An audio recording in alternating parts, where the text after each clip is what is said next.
नमस्कार मित्रांनो, पुढील 3-4 तास महत्त्वाचे. आज राज्यात अतिमुसळधार पावसाचा इशारा. या जिल्ह्यांमध्ये ऑरेंज अलर्ट. तर शेतकरी मित्रांनो, आपल्या चॅनलला तुम्ही सबस्क्राईब केले नसेल तर लगेच सबस्क्राईब करून बेल आयकॉन प्रेस करा. राज्याच्या काही भागात पावसाने हजेरी लावलेली आहे, तर काही भागात अद्याप पावसाची प्रतीक्षा कायम आहे. आजही अनेक ठिकाणी पावसाचा अंदाज वर्तवण्यात आलेला आहे. तर काही जिल्ह्यांमध्ये अतिमुसळधार पावसाचा अंदाज वर्तवण्यात आला असून ऑरेंज अलर्ट जारी करण्यात आलेला आहे. तर काही ठिकाणी येलो अलर्ट देण्यात आलेला आहे. कोकणातील काही जिल्ह्यांमध्ये मुसळधार ते अतिमुसळधार पावसाची शक्यता आहे.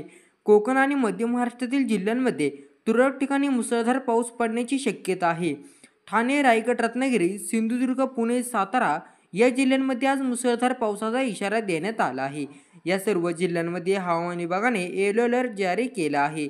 अमरावती, गडचिरोली, यवतमाळ या जिल्ह्यांमध्ये ऑरेंज अलर्ट देण्यात आलेला आहे. तर हिंगोली, नांदेड, अकोला, भंडारा, बुलढाणा, चंद्रपूर, गोंदिया, नागपूर, वर्धा, वाशिम या जिल्ह्यांमध्ये आज मध्यम ते मुसळधार पावसाचा अंदाज वर्तवण्यात आलेला आहे.